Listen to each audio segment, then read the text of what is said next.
Hello there. Welcome to the Saroy channel, wherever you are in the world, and so much love to each and every one of you. I do hope you're doing remarkably well, and I hope you're keeping lovely and warm over this winter period. And go and get yourself something lovely and warm and comforting to drink. But if you live in a part of the world where the temperature is lovely and hot, well then maybe you want something more sparkling and refreshing. So before we get started, don't forget to subscribe to the channel, click the notification bell and the thumbs up, and let's get started with tonight's story.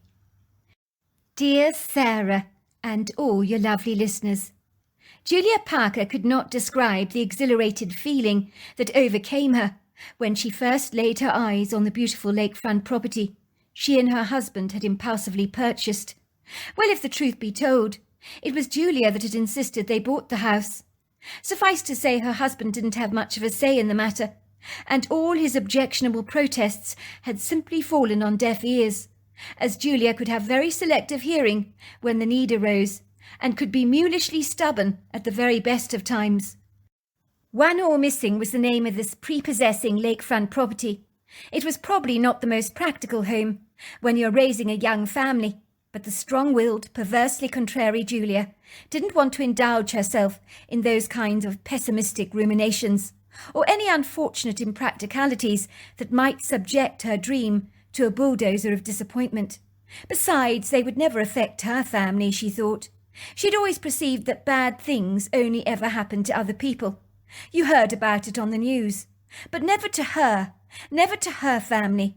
She went through life driven by that very deceptive mindset, as she had only ever known her life to be shaded by the lofty canopy of privilege and dappled by the radiant sunny disposition of advantage, never knowing the meaning of struggle or adversity.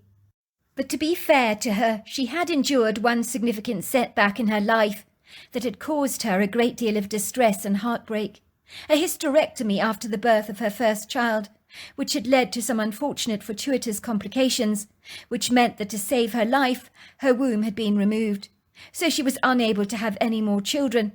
But fate had smiled down on her serendipitously when her youngest daughter, little Rosie, had been adopted.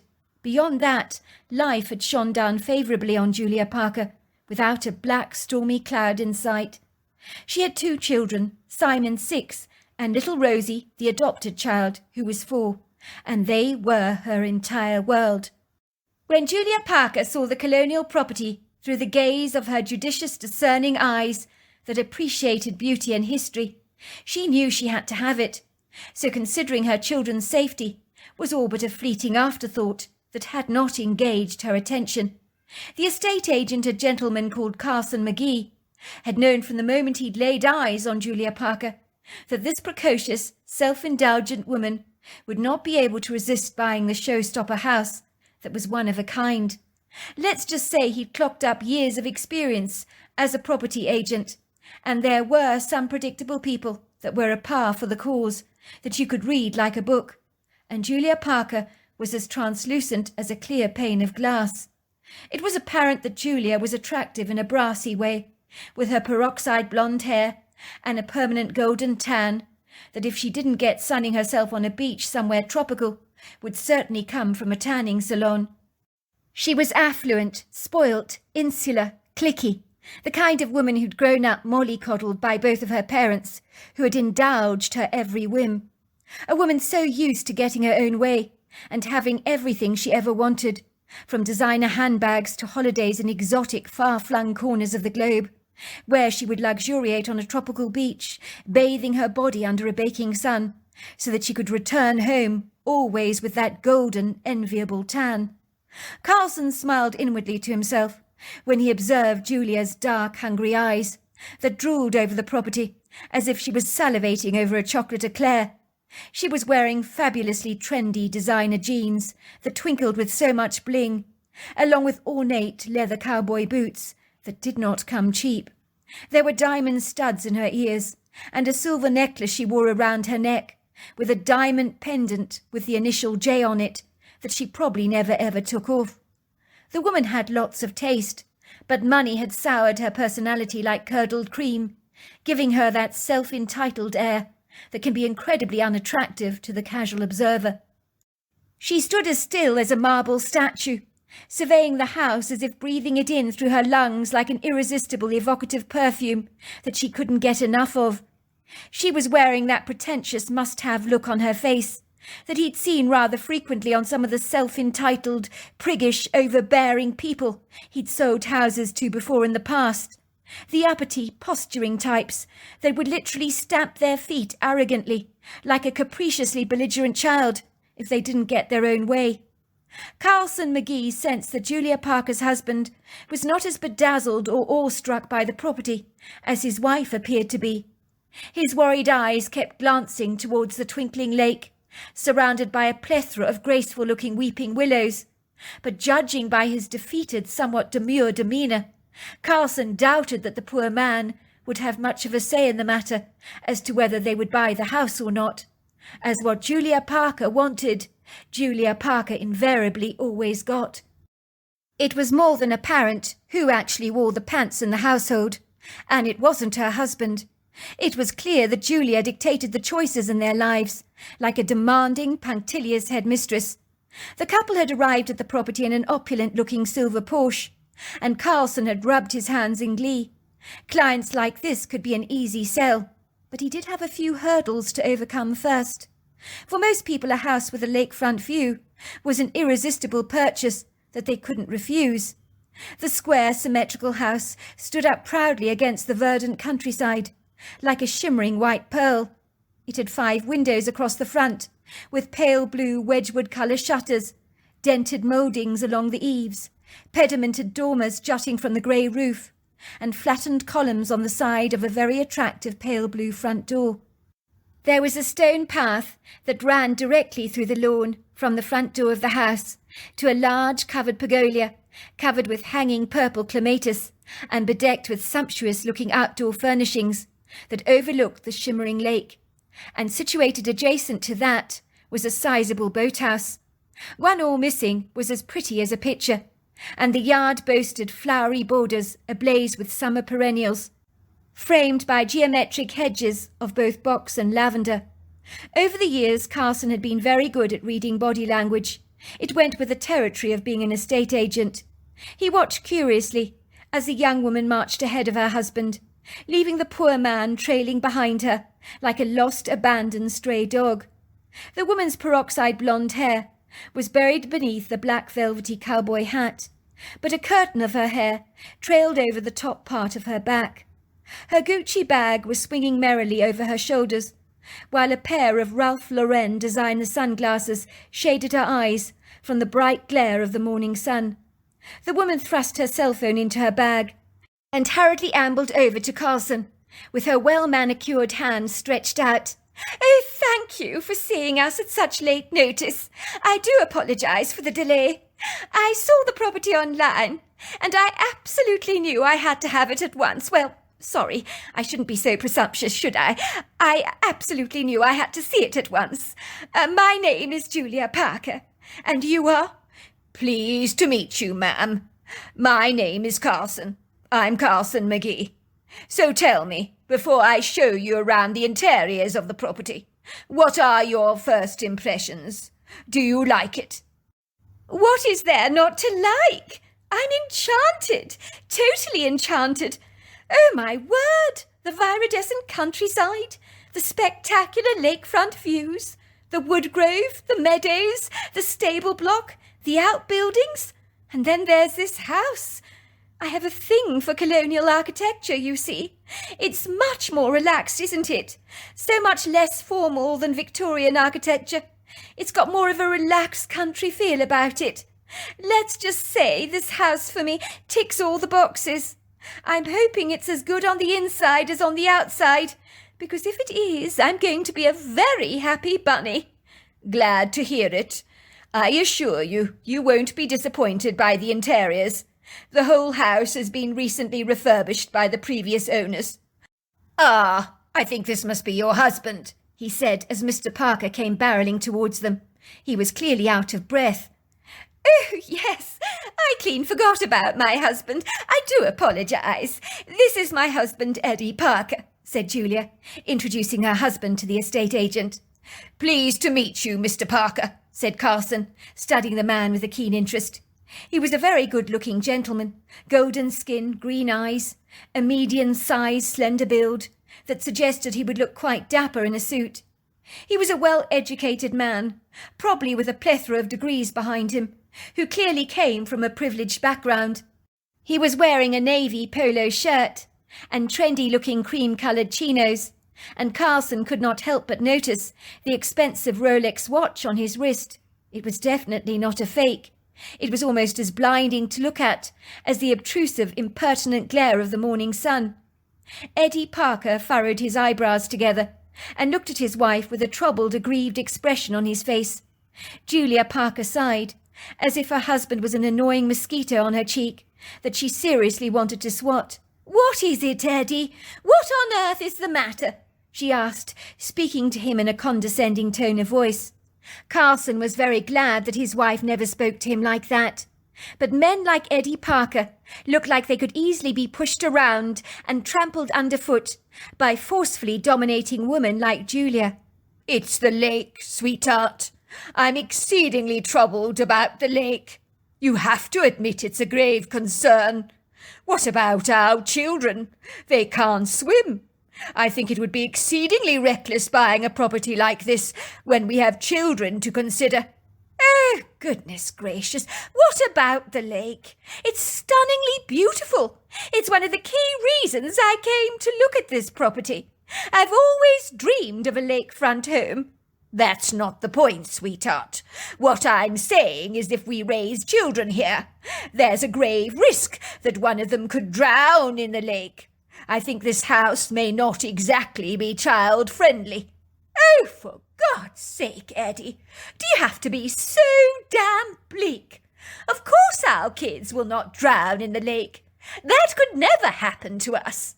We'll educate our kids so that they know about the dangers of the water. It's not rocket science, you know.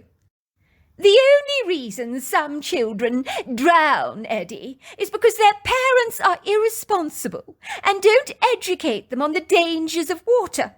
Besides, we can enroll our children in swimming lessons as soon as they're old enough." "But Julia," her husband protested. Julia raised her hand in the air to silence her husband, like a lollipop lady at a pedestrian crossing. "Now enough is enough, Eddie. This kind man here is about to show us around this illustrious property. Now the last thing I need is you whining on and on about its lack of suitability. I haven't come all this way for you to put such a black cloud over our viewing. We're here to buy our dream house, and your whinging is going to make this whole experience extremely unpleasant for me." Eddie sighed wearily. He knew that his wife was intent on buying this place. He could see the determination written in her brown eyes. He knew the lakefront views of the house had sealed the deal for his wife. Julia oohed and ahed over the property, with its neutral colour schemes, lavishly large entrance halls, with black and white tiled floors, wainscoting and millwork that had been superbly done, while the walnut floors with their purple hues were polished to perfection, and enhanced by the elaborate introduction of exquisite Persian rugs. And there was a sweeping ornate staircase, elegant and regal, lined with a long ribbon of buoyantly plush carpeting that led directly up to the second floor, where the sash windows overlooked arresting lakefront views, the pergola, and, of course, the boathouse. Julia smiled as she saw the blue sky, with its white fluffy clouds reflected on the surface of the shimmering lake, and the sculptural boughs of the weeping willow trees that hung resplendently over the water's edge, like long green hands testing the temperature of the water. She knew in her heart that she had to have this house. There was no doubt about that in her mind. Carson McGee could taste victory. He knew by the way Julia was drooling like a dieter would over a chocolate cake that she saw in the baker's, that this woman would stop at nothing to buy this house. So now was the time to release the unfortunate cat out of the bag. He'd cross his fingers and toes, hoping for the best. His revelation had left many an interested couple subdued about the prospect of buying this place, but he had a feeling that Julia Parker would not be easily put off. Before you consider putting an offer in for this place, there are a couple of things I need to tell you about the previous owners, and the reason why they actually sold this fabulous house." "Oh, don't worry about that," said Julia. "We don't need to know about the previous owners, do we, Eddie? We're perfectly happy to buy the place without knowing about its history. That's not necessary to us." "Mrs. Parker, with the greatest of respect, I do think it's in your interest to know about this. Besides, if you do buy this property, you're more than likely to hear from the locals in town about what happened here. Mud, I'm afraid, has a tendency to stick. And I certainly don't want to be responsible for your coming back to me, complaining that I hoodwinked you into buying this place." "Well, what happened here?" asked Julia, her face growing white, as if she was suddenly afraid about what the estate agent had to say. "The lake has been a scene of two disasters.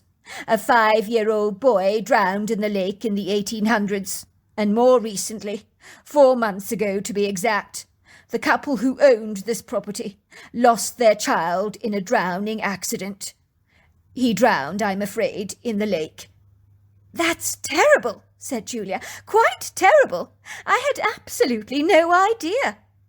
"That's why they're selling the place, ma'am. They have another baby on the way, and losing a child to a drowning accident is not something you get over easily. The couple are completely devastated. I felt it was my place to warn you that with a lake so close to the house, and with young children who can't swim, there's a very real possibility that an accident could happen again." "You see, sweetheart, have you heard what the estate agent has just said?" said Julia's husband, sounding rather self-satisfied and smug. "I told you the lake was dangerous for our kids. We can't possibly buy this house, Julia. Maybe when the children are older, and when they can swim, we can buy a property like this, but now is not the right time." "Oh, don't be so ridiculous, Eddie. I'm not going to allow a couple of drowning accidents to subdue my interest in this marvellous property. I mean, look at this spectacular place. It's exquisite. The lakefront views are positively gorgeous. Imagine waking up to these views every single day of your life. Don't worry about our children, Eddie. They'll be absolutely fine. I'll make sure of that." "Sweetheart, think about this very carefully.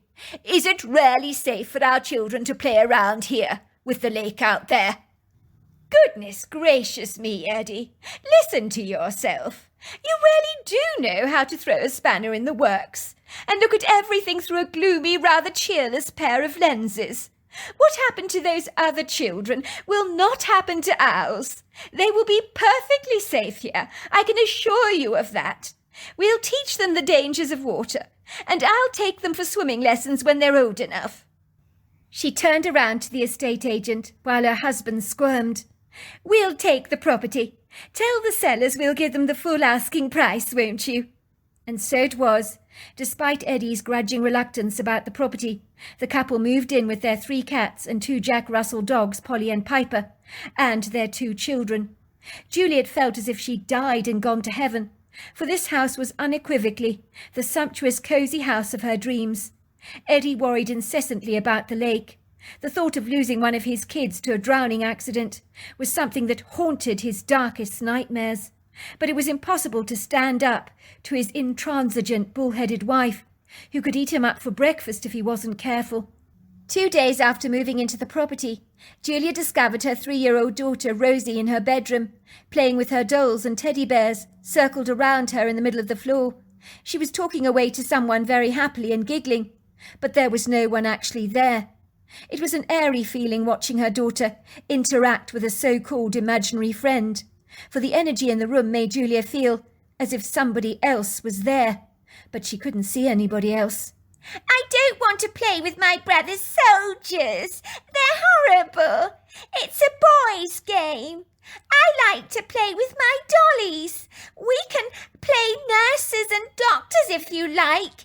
We can make out that my doll has injured her knee and we can put a bandage on it." She pulled a face. But I don't want to play with soldiers. Why don't you play dollies with me? Who are you talking to, sweetheart? Julia asked her little girl. The little boy that used to live here, her daughter told her.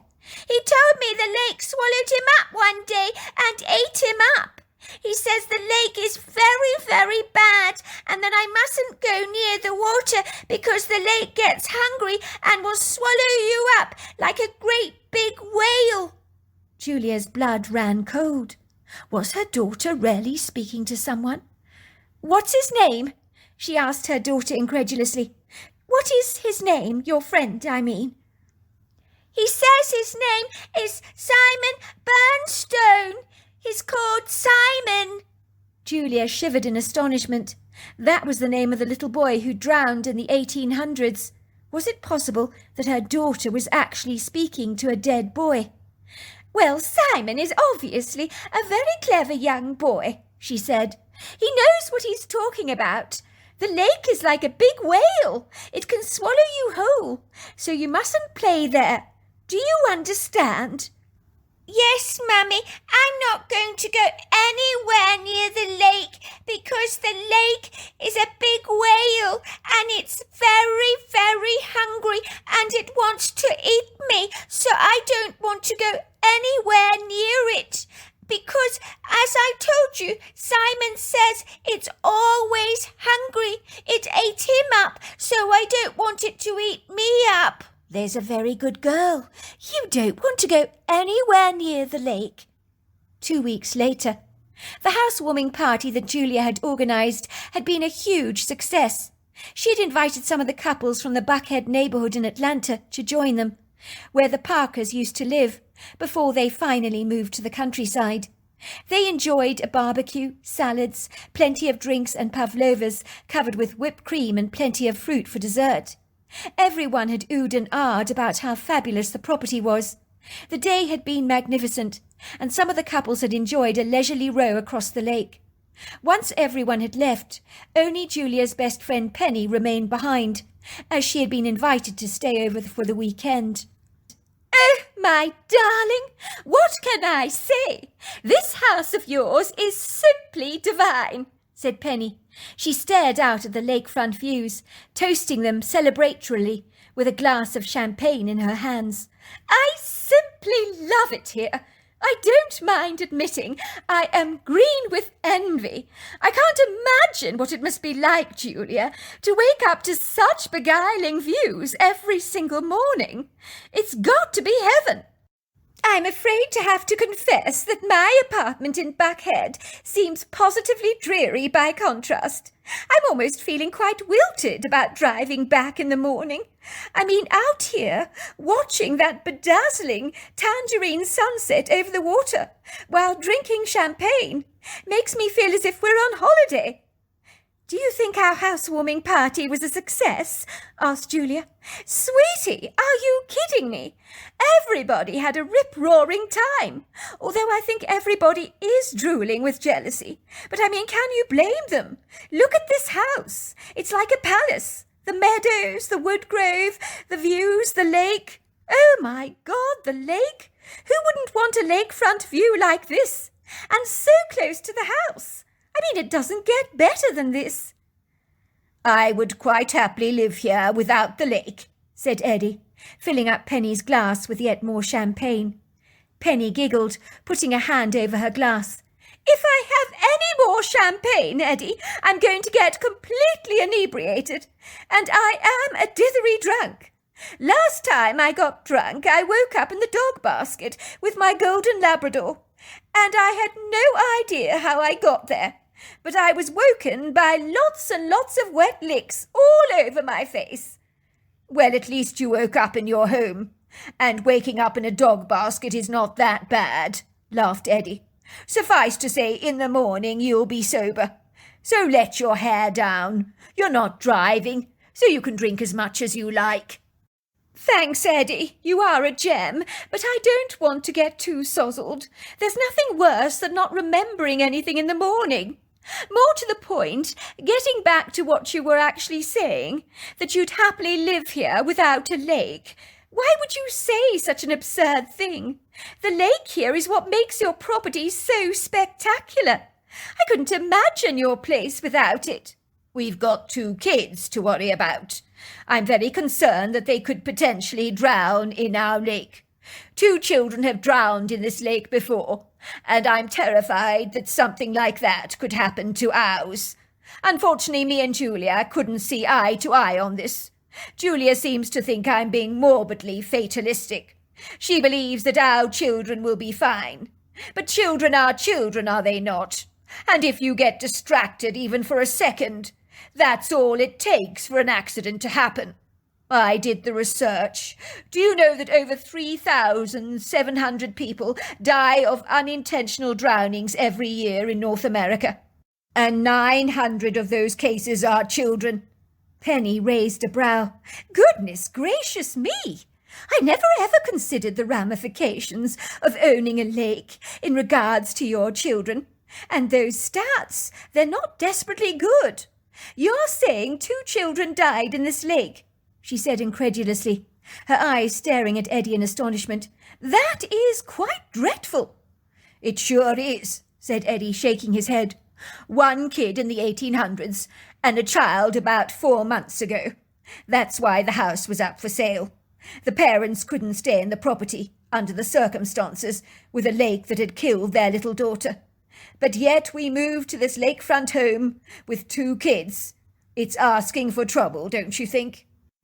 Now you come to mention it, you're right, Eddie. It's a very real worry, said Penny, her eyes glancing towards the 2 children, happily playing with Lego blocks on the flagstone floor of the pergola. You could erect a fence, I suppose. I mean, it might not be terribly pretty. But when the kids are old enough, you can bring it down again. At least it'll give you peace of mind. It certainly is worth doing. I must admit, with 2 kids, I would be terrified knowing that if I got slightly distracted, one of them could wander off and end up falling in the lake. It doesn't bear thinking about, does it? I'll make sure it never happens, said Julia insistently. She paused for a moment. You know, I've got something to tell you that I think you're going to find very interesting, Penny. One day I caught my little 4-year-old Rosie talking to an invisible friend whom she claimed was a boy who used to live in our house. She told me his name was Simon Burnstone. That's the name of the child that died in the 1800s, the one that drowned in this very lake. I believe our daughter was talking to a dead boy. At first I was completely confounded by this, because it's an old house after all, and houses like this are bound to have ghosts. I'm open-minded about things like this, and this little boy that talks to my daughter seems harmless enough. But our son, he doesn't get to see anything. It's most peculiar. How extraordinary, said Penny. I don't think I need worry about that, said Julia gingerly. As I keep telling you, I think the boy's ghost is harmless enough. Rosie told me the boy told her not to go near the lake. The lake is bad and can swallow you like a whale. So the good news is I think Rosie is averse to the lake. But it's my son I'm a little concerned about. He's very intrigued by the water. I've told him it's dangerous, but I'm not sure he's taken on board the gravity of what I'm saying. I thought it would be easy to educate my children about the dangers of drowning, but let's just say talking to Simon is like communicating with a brick wall. He's got selective hearing. Simon has already died in this lake, and now I don't want my Simon to follow on suit. Maybe I am going to have to consider erecting a fence. Talking about little Rosie, where is she? Asked Penny. I thought she was here a moment ago playing with Simon. But she's gone. Julia's blood ran cold. Simon, she said, rushing over to her son. Where is Rosie? She said she needed to go potty, said Simon, with a nonchalant indifference. Julia's heckles rose. Rosie never went to the toilet without adult supervision.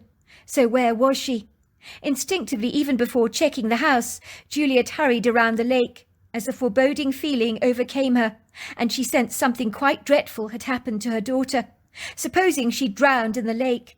The thought was too dreadful to contemplate, and in that moment of crystal clear clarity, she realized her husband Eddie was absolutely right. Buying a house that overlooked a lake was inviting a tragedy to happen. If anything had happened to little Rosie, it would all be her fault. She was the one who insisted on buying this house, without listening to sound, sagacious advice or prudent reasoning. Why had she failed to listen? Because she always thought she knew better. How arrogant was she to assume that her kids were immune to drowning in the lake? The 3 adults were like a group of flustered pigeons, flapping their wings around aimlessly as they cried out for little Rosie. But they were met with the ominous, foreboding sound of a very uncongenial silence, for Rosie did not answer their desperate, pleading calls. Where the hell was she? The colour had drained from Eddie's face. It had grown ashen. He barreled around the property, arbitrarily crying out for their daughter, and the echoes of his anguished, haunted cries seemed to travel over a vast distance. His raspy calls sounded pained, like a tortured animal ensnared in a trap.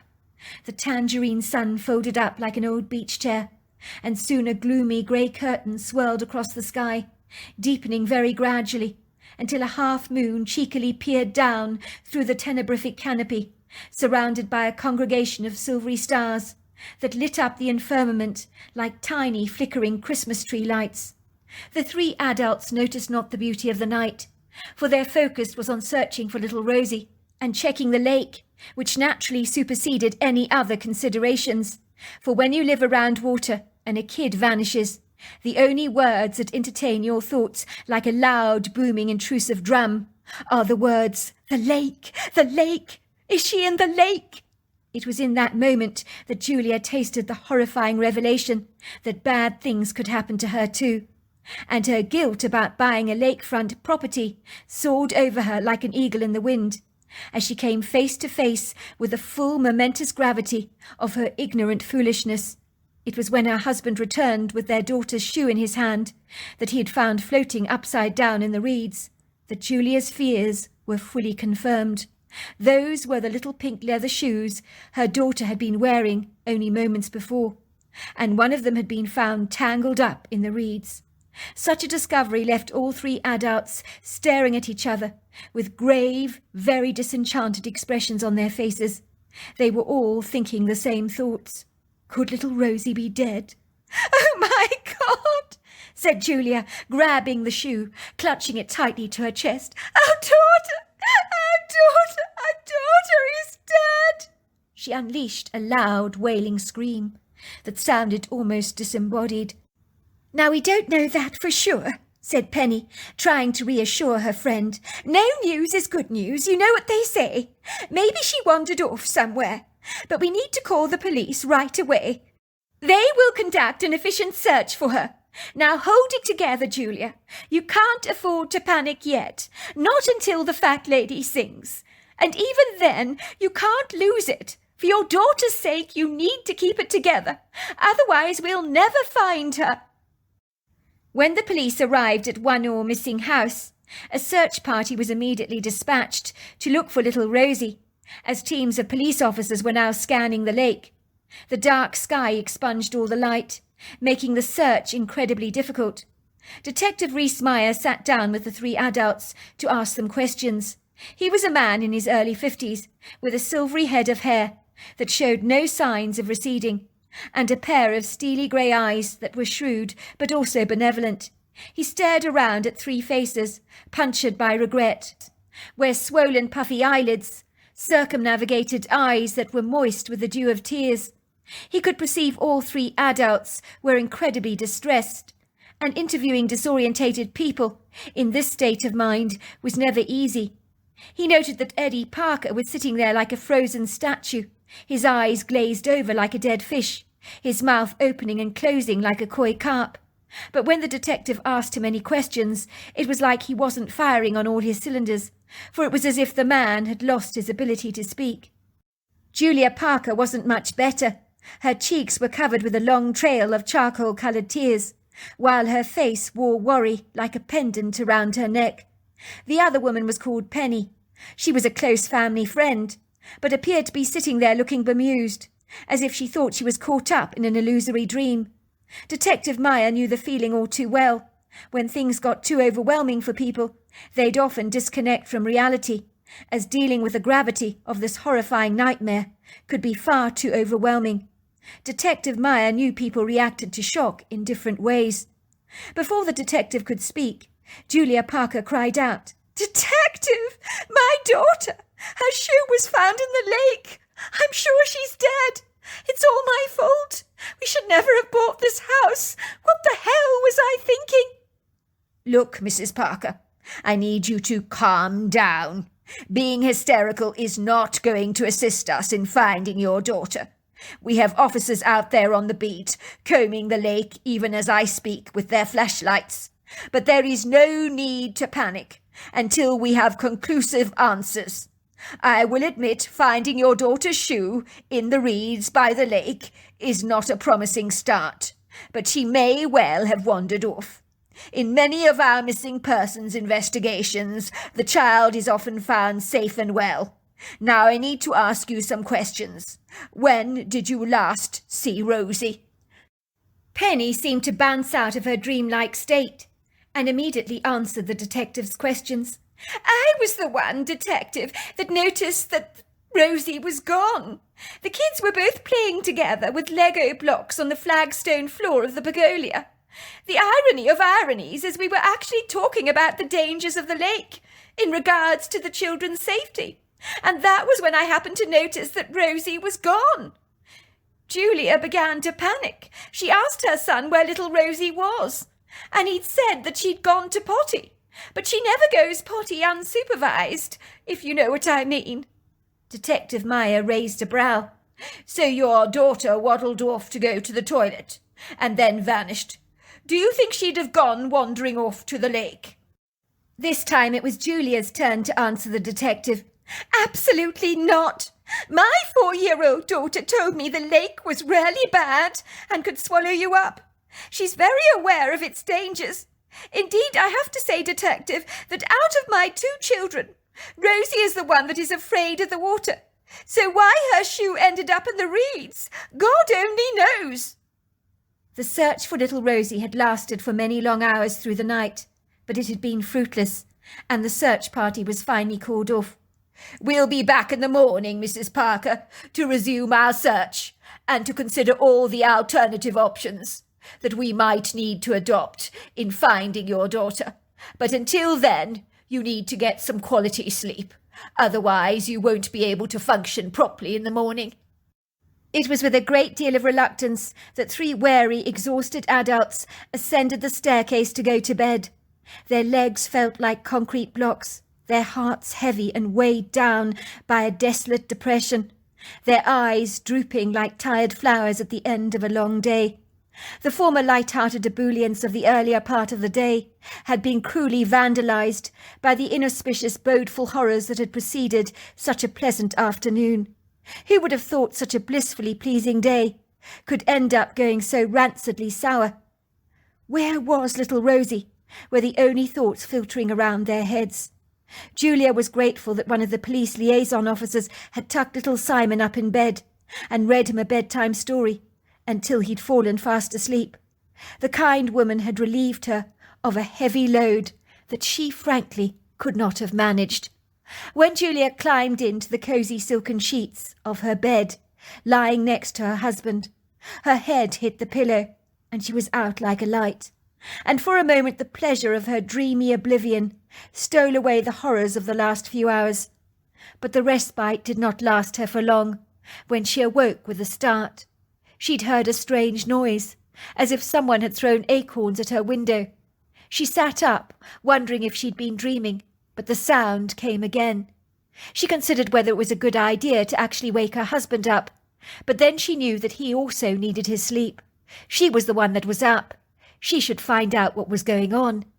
She rubbed her eyes, and a vacuous feeling filled her belly. When she reminded herself that little Rosie was still missing, she could be anywhere out there. She could be lost, freezing, cold, scared.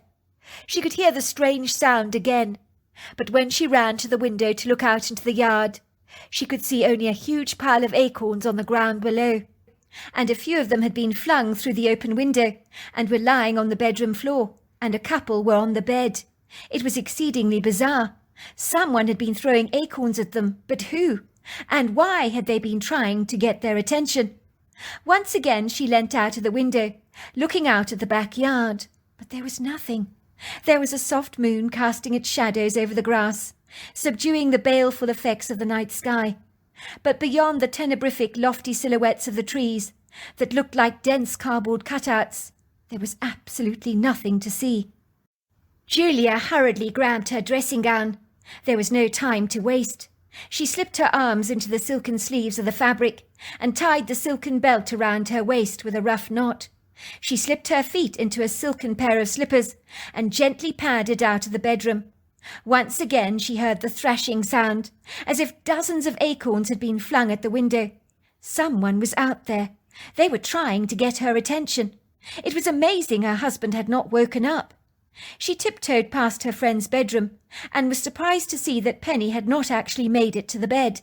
She was lying sprawled across the floor. Finally the drink had caught up with her. It was early summer, and so the temperature was pleasingly warm. Julia trotted down the staircase and hurried towards the front door.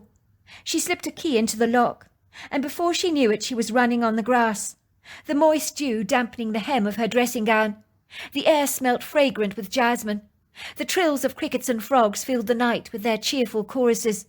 Julia wondered how they could be cheerful about anything. She stared at the bountiful amount of acorns lying on the ground, 2 stories beneath her bedroom window.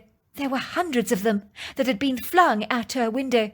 But as she looked around, no one was there. She began to pick up a few of the acorns in her hands when she heard a shuffle of heavy feet, and then moving from behind an old oak tree, a very ambiguous black blur seemed to be gliding towards her. Whatever it was, it appeared to be floating on air and swinging its arms backwards and forwards. Julia squinted, trying to make sense of what she was beholding. She was so emotionally spent, far too drained to react whatever this huge thing was that was barreling towards her. Whatever it was Herculean in size, but Julia felt no fear. She remained fixed to the spot, and then she saw the creature standing 2 feet away from her. The soft streams of moonlight pirouetted gracefully over the creature, and Juliet realized that she was staring at a Bigfoot. She could hardly believe it. The creature moved towards her and dropped something in her hand. Julia studied it closely. It was a silver necklace with an initial D attached to it, much like her own necklace she always wore, with a J on it. Julia recognized the necklace at once. She looked up at the Bigfoot with a nonplussed expression on her face. All of a sudden the creature spoke to Julia in an ancient indigenous language that was miraculously translated into her head. Ikan tualanida, igatolo baga, ikantala kishokonotwa, hisa balanikana, hikotala sakwana kipocho, hitatila notsok, ikali kolofoshono. I saw the girl wearing that necklace. She was here. I watched her. She hid behind those trees, took your girl away. Your girl is not dead. She threw out your daughter's shoes into the lake so that you would assume the very worst. Julia stared at the Bigfoot in awe. Thank you, thank you, thank you. Itali no topo, akita la kaswa, himoshla kinatilana, homafikali bogolona, itila sawani. I have a baby of my own, said the Bigfoot. I know what our babies mean to us. I heard your frantic, desperate cries. You were so sad, so frightened. I would be too if it was my baby who was snatched. I would need someone to bring me some peace. The Bigfoot was majestic, nimble on her feet, very imposing. She was 8 foot tall, with a distinctive human-like face, and the most incredibly kind eyes, the colour of dark treacle. She was female, with small pert breasts, and smelt of pine and moss, covered in long flowing dark hair. Akitalinapo, asakwisha. I hope you get your daughter back. And with that she turned around and almost floated away into the forest, moving with such a seamless grace. Juliet watched her in awe. Now she knew with certainty that not only was Rosie alive, but more to the point she knew who had abducted her daughter. Julia had given this diamond necklace to the young woman Diana, who had handed over little Rosie for adoption. Diana Farlington was an 18-year-old girl who had fallen pregnant one night at a party when she got completely bladdered. She had no memory of who the father was. She had been determined to go through with the pregnancy, as she emphatically believed that abortion was murder. She had legally signed over the adoption papers to the Parker family. She knew that Julia couldn't have any children of her own, due to her hysterectomy, and wanted to give little Simon a brother or sister. Now it would seem the mother had crept back in the middle of the night, 4 years later, to steal away her daughter. 7 hours later. It was not the first time that Detective Rees-Meyer had heard about women kidnapping their own children, that they may have signed over for adoption, and later regretted their decision. When Julia Parker had informed him that she knew who had abducted her daughter, he had thought she was barking up the wrong tree, and that it was very likely that little Rosie had drowned, and they were looking to recover her body. That was until Julia presented him with a little diamond pendant with the initial D on it. "I gave this to Diana Farlington, Detective, when she gave me her daughter over for adoption. I knew Diana as a young girl, you see. She lived in our neighbourhood with her own grandmother. She fell pregnant and asked us if we were willing to adopt her baby, as she knew we wanted to have another child, a sister for little Simon, you see, Detective. I had a radical hysterectomy after things went wrong when I delivered little Simon. Diana was 18, with her whole life ahead of her, and she had fallen pregnant and didn't want to abort the baby. So legal adoption papers were drawn up, and she handed little Rosie over to us. She always admired my diamond pendant with my J on it, and as a way of thanking her, I paid her money towards her college fees and bought her a pendant with her name on it. The pendant was found lying across the lake. Why would she do such an enigmatic thing? It was against the law for a start." Detective Meyer sighed warily and made the long journey to the grandmother's address, assisted by a local officer from the immediate area. He made his way to the Farlington residence, hoping that he'd find Diana. There was a distinct possibility the girl might have done a runner. The detective climbed out of his truck, to be met by the assistant officer, who was waiting for him in his truck. He had parked outside a rather mediocre suburban dwelling that looked like it could well use a coat of paint. When they both walked up to the front door and knocked, the door was soon opened by an elderly woman with bright brown bear-like eyes and a warm, friendly smile. "Are you Mrs. Farlington?" he asked the old woman. "Who's asking?" she said. Both the detectives pulled out their badges to show the woman. She examined them closely. "What do you want with me?" she asked nervously. "It's not you I've come to see. Is your granddaughter here by any chance?" The woman's face grew white. "What has she done? She's not in any trouble, is she? That girl has been through so much. I don't want her to get any more upset than she already is." "What do you mean by that, Mrs. Farlington?" asked Detective Meyer. "Well, my granddaughter fell pregnant. She was determined to keep this baby. She gave the first one she had away when she was 18 years old, you see. But the second baby died shortly after delivery. It was a baby girl. She was so devastated." "Where is she now, Mrs. Farlington?" "She's in the kitchen, looking after her friend's 4-year-old daughter. She's been so much happier since she's been taken care of, the little thing. I dread to think how she's going to react when she has to give the child back to her friend. She's become very attached to the little girl." "I would like to speak to her, if I may," said Detective Meyer. "Diana, you have a visitor."